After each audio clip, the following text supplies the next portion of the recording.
light within my heart, light within my thoughts, light within my words. May one and all and everything, blessed and loved, ever be. Welcome. I am Sister Who. In creating these shows, dealing with life and spirituality in a more deeper contemplative sort of way, I often draw from my own life, because there seems to be some way that I don't know that I will ever completely understand, that what I share seems to somehow be inspirational and helpful to others. That by living my life in an open, I guess vulnerable sort of way, there is some sort of insider wisdom that comes through me that for which I don't know that I can really take credit. But I'm thankful that it is helpful to people, and because of the responses I receive, I feel a duty to keep doing it. One of the ideas that has been crossing my mind a lot lately is the notion that the oppressors and bullies and people who, governmental officials, administrative officials, whomever they might be, who say that they are, this is the way it is because I say so, and I'm the one who determines, what your reality will be. And somewhere early in childhood, I guess, the thought occurred to me when I was presented with that kind of presentation, of just getting in the habit of saying, not necessarily so. It seems to me that bullies and tyrants always claim to be the last word on any particular thing. And, I'm defining what the world will be from this point onward. And they never are. They always wind up collapsing in some way. The dictators who think that they will be there forever, for the next 50 years, I am all you have to look forward to. And then they get assassinated, or they fall from power for a variety of reasons, or their economic or military strength suddenly disappears, or the person who went marching through the factory saying, I'm the new boss and you're going to do it my way, and 2 years later the person is gone. Either they had a heart attack, or they found something else they wanted more, or any number of possible explanations. There are all sorts of developments that are constantly changing the predictions that are made. And during the wars, there's always the oppressor that says, I'm going to take over the whole world, and they never do. And even if they get close to it, or even if they manage it for a very, very short period of time, everything falls apart again. And which is where at one point when I got frustrated with when I write letters, people always want to end the letters saying, hope you have a great week, and everything is going to be great. And I don't want to lie to people about what's going on in my life, so I'm generally more upfront about troubles that I'm having than other people I know, but I always try to frame it in a way that doesn't make it a sort of, oh, woe is me, everybody take pity on me because there's nothing I can do. I try to describe my challenges and problems more in terms of, this is what I'm dealing with now, and I'm very discouraged, and it has me stumped, and I don't know what to do about it, and I don't know how to get out of this situation. And some people will say, have you tried this? And yeah, I have tried that, but I haven't tried it in this way. And so it could lead into a sort of brainstorming sort of thing, but in the middle of the conversation, I've just sent a letter that says, life at the moment is really awful. And then to try to end on a potentially positive note, sometimes at the end of my letters I would write, in one form or another, life goes on. And I think that might have been a quote I read attributed to the poet Robert Frost as well, is that the one thing he's learned in all his years of living is that life does really and truly go on. It doesn't come to an absolute stop. And I guess as especially wrestled with that idea when I was in college. And I was told, you have to do this, you have to. And I had to get to a point of understanding that no, I don't have to, because there is nothing about turning in an assignment or not turning in an assignment that will stop the world in its tracks and that will make the world stop turning and time stop and everything freeze and be the end of everything. Nothing in my life has that kind of power. If the oppressors don't have that kind of power, then their claims to be gods over humanity, in a sense, are totally false. They will try to exercise as much power and control for a time as they can, but at some point they themselves are human beings with, who could have a heart attack or a stroke or be shot by somebody or whatever. My point in all of it is simply to say that the future is unformed, and the people who make claims to being the greatest, the most powerful, the one who decides your fate, virtually never have the ability to make good on their threats or their promises. Sometimes people are capable of doing horrendous violence to each other. People are equally capable of doing the most amazing love toward each other, and to engaging in healing practices and in engaging in practices that infuse justice and fairness into their communities and societies. As much as people have the ability to ignore each other, they also have the ability to pay attention to each other. To be threatened by someone simply because they don't know this person's name, or they have a dirty coat, or they have long hair, or they're of a particular ethnicity. They also, even if they don't speak the same language, there is a way that even two complete strangers can begin to wrestle with the challenge of, how do I make this person understand? So maybe you start teaching language like hand, finger, head. Those symbols could mean a whole lot of different things, but the more they're repeated in different sorts of contexts, the more understanding begins to happen.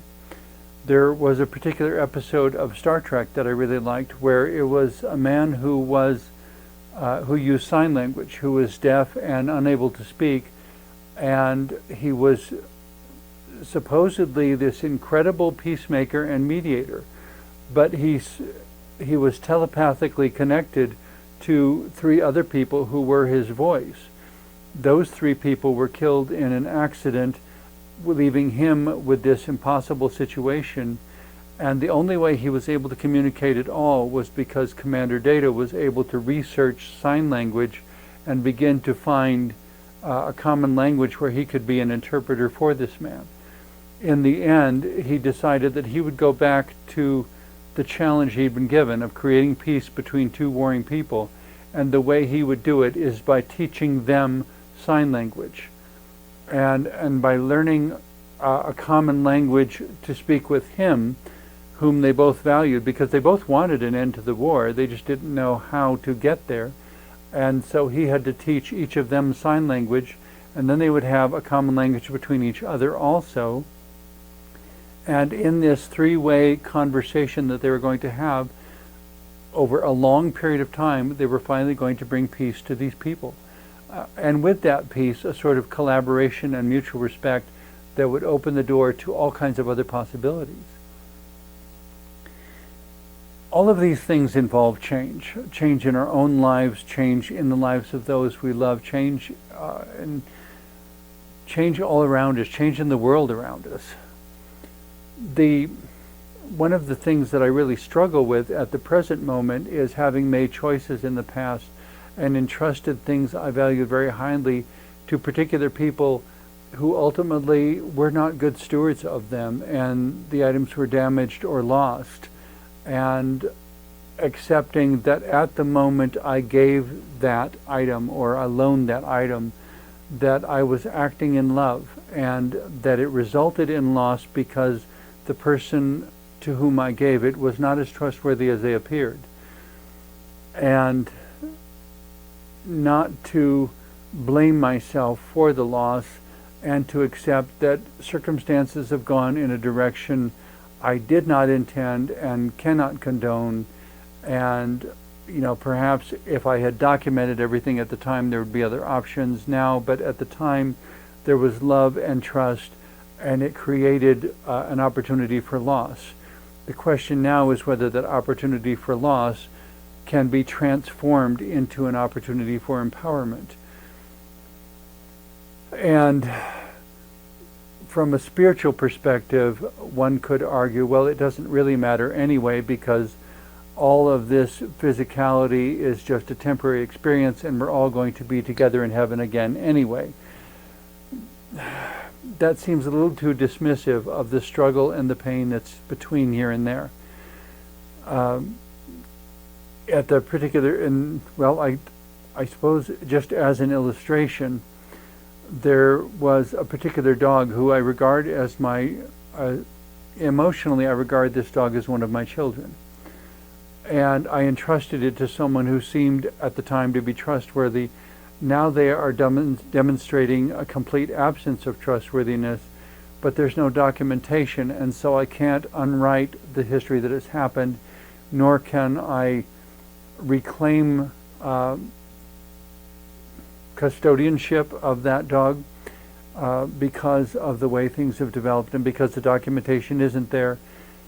And yet the dog and I have this emotional relationship, and the last time I visited, it was as if I could sense a longing and an emotional request of, please don't leave me here, please take me with you. And I was not able to respond to that constructively without creating massive problems that would not have solved even the initial problem, because dog napping is actually a crime. And I mean, in a way, it's kind of like a custody battle. And I know there are hundreds, if not thousands, if not hundreds of thousands of people who have dealt with custody battles for children within the country in which I live and within the world. When you have a mother and a father and they have children, and those are their children, and they each have an equal claim, and a court has decided who has legal custody of the children, and if the other, even if the children want to be with the other parent, even if they leave consensually, by law they're not allowed to leave the parent to whom custody has been granted, and that in fact may be an abusive parent. In some cases it's proven to be so. Can the other parent forgive himself or herself for not intervening and rescuing the child from an abusive home, in which in some cases the child ultimately dies because of the abuse? What a heart-wrenching and a horrible situation, and comparable in some ways to the situation I find myself in with this dog who was as my child, who slept in my bed with me, who I understand in a way that the other person does not understand this dog. And can we accept that life is giving each of us suffering to endure, and can we live through that, and in the afterlife agreeing to meet at the Rainbow Bridge, where we will reaffirm our love to each other once again? And I'm so glad that my dog does have memories of my unconditional love for him. And I have to hope, and dogs being what they are, I think he probably can forgive me for not being able to rescue him from the current situation. And when I had to say goodbye to him, I almost broke down crying. It was just so heart-wrenching. And I just said, promise to meet me at the Rainbow Bridge. But for the moment, you have trials and tribulations to endure, and so do I. And I pray that we will each find the strength to survive our respective circumstances. And that if the divine is willing, that somehow we will be together again, and circumstances will change. But it reminds me also of a lesbian couple I never didn't directly know, but was in the news quite some time ago. And I don't know that their situation is totally unique, but it was a major news item for quite a long time. That one, they were a loving couple for a number of years. One was in an accident in which they were, I don't want to say reduced, but the outcome of the accident was that one was a quadriplegic needing care. And according to love, the other would have been the caretaker of that one, just as a husband and wife would take care of each other, except that at that time there wasn't legal marriage, and so the biological family had more legal rights, separated the two even after their years of relationship, and they were both surviving. The spouse who was not in the accident worked for years to secure legal rights and inviting letter writing campaigns and everything possible. After many years of struggle, custodianship of her partner was finally granted, and the two were together again. And I still remember being at the speech that was given on after a pride parade regarding this lesbian couple, where the announcer said that this woman is free, and they still love each other, and they are together again after literally years of court battles. And the whole crowd just cheered so loud, because it was those kinds of struggles that really mattered, and those kinds of changes that happened in constructive ways, and embracing that change and not giving up through the years of court battles, and how discouraging it must have been, and how many nights both of them crying themselves to sleep at night. And how in that suffering, and the suffering that my dog is experiencing and I'm experiencing as we're kept apart by this situation that is beyond our control legally, and knowing that people typically outlive dogs, but in this case, I'm thinking my dog's going to be around long enough that the person who is keeping us apart may not be able to care for my dog all that time. So we may be yet together again. Only time will tell. What I'm wrestling with in all this discussion, I guess, is the challenge of embracing change that includes suffering, and not even then, not allowing the change to be defined as adversarial, but allowing it to be formative constructively for each of us, that perhaps in the end we will appreciate being together in ways that no one will ever understand. And there will be a depth of love and understanding between us unmatched by any other relationship between a human and a canine. And it begs the question, like the plaque on my desk says, that for those who have had to fight for it, life has a special meaning the protected shall never know. Is that meaning so valuable that it would be worth this much suffering? And I don't know that anyone can answer that question except for those who know the meaning, and who have gotten to the place of knowing the meaning and gotten to the happy ending, if you will, such that they can say, yes, it is absolutely worth it. Like that passage in Madeleine L'Engle's book, Walking on Water, where she talks about putting her granddaughters to bed, and her granddaughter asking her, is it all right? And having to wrestle with that question for a moment, understanding all the problems in the world and all the difficulties that this granddaughter's predecessors had to endure in order for this granddaughter to exist. That if they had not survived the floods and the fires and the wars and the illnesses and every other struggle of life, that this granddaughter would not exist. But because they refused to give up and kept going through the changes, embracing the changes, and not defining the changes as inherently adversarial, but accepting that the changes could be formative, and that because we survived this flood, and because we survived this fire, and because we survived this war, We are here today to give life to a new person who will do some things that we like and do some things that we don't like. No person is completely under another's control. Children never become everything their parents envisioned. But they can become more than that. But it's a combination of what we receive from those who have gone before us, what we add to it, and also what we decide to leave to those who will come after us.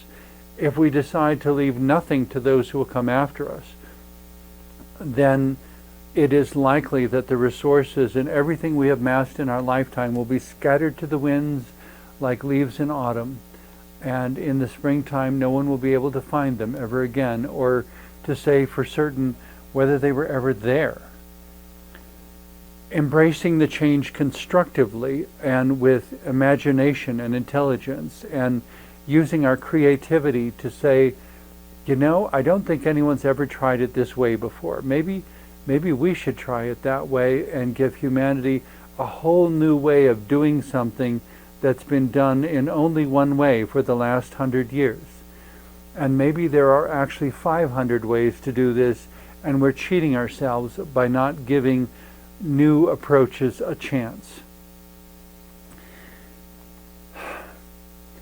That's what I try to keep in mind when I look in the mirror and have had a horrible day with too much frustration, and everything has gone wrong, and whatever I was creating should not have required that much time and effort, and should not have gotten me that frustrated just to do it.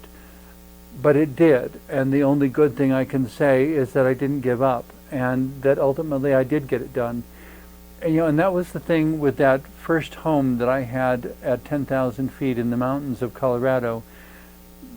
Rebuilding virtually every piece of this mobile home on its own property, such that by the time I finished, the only part of the original structure that was left was the roof. Rebuilding it piece by piece by piece, and all the frustration and all the aggravation, and getting to the end of that and looking around and feeling a relationship with that building, such that even when I came back 15 years later, it was like there was an energetic resonance there, that something deep inside of me said, I think the house is glad to see me. And yet it wasn't asking me to come back and live there again. It was simply glad that I had survived, that in supporting my life for 3 years and then letting me go, I had become more than I could have ever become if I had stayed there. And in a similar sort of way, the house over which I labored for 18 months in northern New Hampshire, that if I go back to visit it tomorrow, I think I'm going to feel that same sort of energetic surge, that it is glad that in letting me go, I was able to become more than I could have ever become if I had stayed there. That if I had refused to leave, it would have limited me in ways that leaving didn't limit me. It was as if by sacrificing itself and by letting me go, the house gave me wings that I wouldn't have had if I stayed. And that's all very imaginative and very creative and easy for lots of people to dismiss. But it's a perception, and it's a perspective, and it's a way of using my imagination that empowers me. And I have to wonder if there aren't similar sorts of imaginations and speculations and giving voice to something that doesn't physically have a voice, that would allow each of you, each person watching the show, to address their challenges in ways that would give them wings, that would give each of you wings, and that would give you ways of rising above every bad thing that has ever happened to you, every injustice that has ever been heaped on you. None of it can stop you from becoming more than all of that if you simply give it a chance and let it happen, and don't quit trying until it does. Thank you so much for watching. I hope what I've shared in the last half hour has been helpful to you. May one and all and everything, blessed and loved, ever be.